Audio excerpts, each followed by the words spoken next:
quand vous perdez 4-1, on est tenté de dire que l'équipe est au-dessus. Mais bon, après, moi, je parlais tout à l'heure de contenu. Je pense qu'à long terme, nous n'avons pas su résoudre le problème sur l'agressivité positive. Nous avons, au départ, regardé le Maroc jouer. Nous n'avons pas su gérer la profondeur. Puis après, ce but qui arrive assez vite, donc cette gestion des pénaltys, aujourd'hui, je ne peux pas émettre un commentaire objectif parce que je n'ai pas revu les actions. J'attends de les revoir. Je sais que j'ai un de mes analystes qui était mieux placé que moi, qui me dit, pour lui, ça ne se siffle pas. Mais bon, après le Maroc joue à la maison, il y a la probabilité d'un arbitrage maison. Je n'ai pas envie de m'appesantir sur la prestation de l'arbitre. Je préfère dire que nous, on n'a pas pu gérer la profondeur en début de match. On a regardé le Maroc jouer. Quand on a essayé de corriger ça, on a eu un autre Gabon. Puis après, vous savez, quand vous êtes déjà mené si tôt, ça change, vous changez totalement votre plan de jeu. Vous jouez un peu contre nature. Voilà, à mon sens, ce qui n'a pas fonctionné. Écoutez, lors de la dernière conférence de presse au Gabon, je vous disais, la différence entre moi et vous, c'est que vous avez la possibilité de poser les questions après coup, après constat. Moi, je dois prendre des décisions. Je dois ensuite les assumer, comme je le fais, et justifier. Si avant le match, vous savez que si on sait que la profondeur ne va pas être gérée, on ne sera pas agressif, on ne le fait pas. Je ne suis pas devin. Donc, à mon sens, oui, la paire Mouketou-Api a tenu, surtout après le but. Parce qu'il fallait qu'on gère la profondeur. Mais comme vous le savez si bien, c'est une paire qui n'a pas de match. Si mes souvenirs sont bons, je pense même que c'est la première fois qu'Apinangoy et Mouketou jouent ensemble. Et donc à ce moment, vous devez réajuster. Et en réajustant, il faut tenir compte des caractéristiques de l'un et des défauts des autres. Voilà, à mon sens, la difficulté qu'on a eu avec cet axe. Mais après, quand on fait un changement, je pense que le verre est déjà dans le fruit. Il faut courir derrière le score. Donc on se découvre un peu plus. On s'expose finalement à cette équipe qui avait beaucoup de certitude, dans surtout son jeu de retournement de passe, d'appui-soutien et puis la recherche du troisième homme.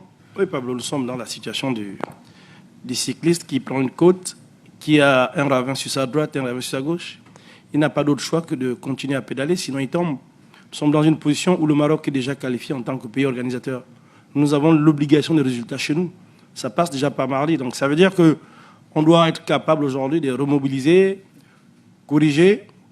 En si peu de temps, il faut faire de la vidéo, regarder ce qui n'a pas marché pour essayer d'être au taquet mardi à Franceville. Mais c'était un impératif de victoire. De toute façon, on sait que la qualification à la CAN 2025 passe par la volonté de prendre 9 points chez nous et ensuite aller grappiller le point ailleurs.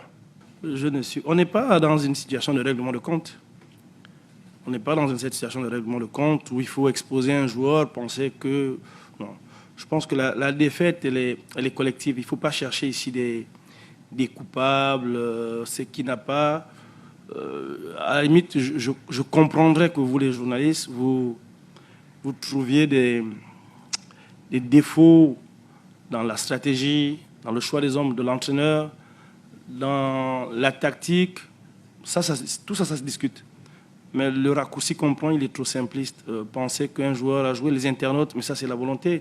Les gens ont le droit de dire ce qu'ils pensent, sauf qu'ils ne sont pas tenus des faits. Xavi a joué parce qu'avec Xavi, Oba et Denis, nous avions beaucoup de possibilités de vitesse.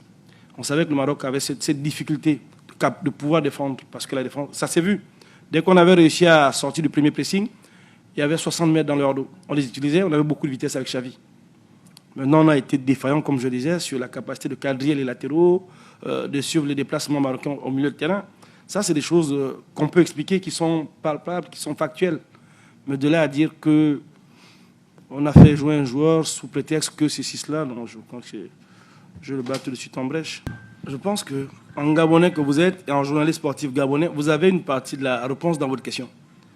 La profondeur du banc du Maroc, ça s'explique de plusieurs manières. La première, c'est au niveau des joueurs qu'ils ont à l'extérieur, qualitatifs, qui puissent faire partie de cette sélection. La deuxième, c'est le niveau du championnat. Au Maroc, il y a un championnat Au Maroc, il y a un travail qui est abattu depuis plusieurs années. Il y a des centres de formation, il y a un centre technique qui développe la performance. Nous, pour preuve, on n'a pas de championnat. Et ça, ce n'est pas faute de l'avoir relevé récemment, quand nous étions à Libreville. Je disais, sans championnat, je suis restreint au niveau des choix. Ça, il faut pas, on ne va pas inventer la roue. Nous n'avons pas de championnat. Nous n'avons pas de catégorie de jeunes qui sont promptes à la relève. Donc il faut composer avec les joueurs expérimentés qu'on a et aller chercher d'autres jeunes désireux de représenter la nation. Parce que les problèmes que vous posez, on les connaît. Bon, à moins que le but de votre question, c'est que je m'étale dessus, que j'en parle. Mais si c'est le cas, effectivement, vous avez raison. Il faut qu'on ait un championnat qui commence. Ça permettra à la sélection d'avoir un plus grand... un choix plus élargi. Et ce n'est pas les options qui manquent chez nous. Et ce n'est pas la qualité qui manque. Mais il faut qu'on joue. Et que les sélections soient alimentées des joueurs. Parce qu'aujourd'hui, tous nos choix reposent sur les joueurs extérieurs, qui eux aussi arrivent. On peut voir, ils sont un peu entamés parce que c'est début de saison. Nous sommes en septembre. Il y en a qui reviennent de blessures. Vous avez toutes ces situations. Et quand vous perdez 2 joueurs, 3 jours avant un match capital contre le Maroc, vous n'avez pas beaucoup de profondeur de changement.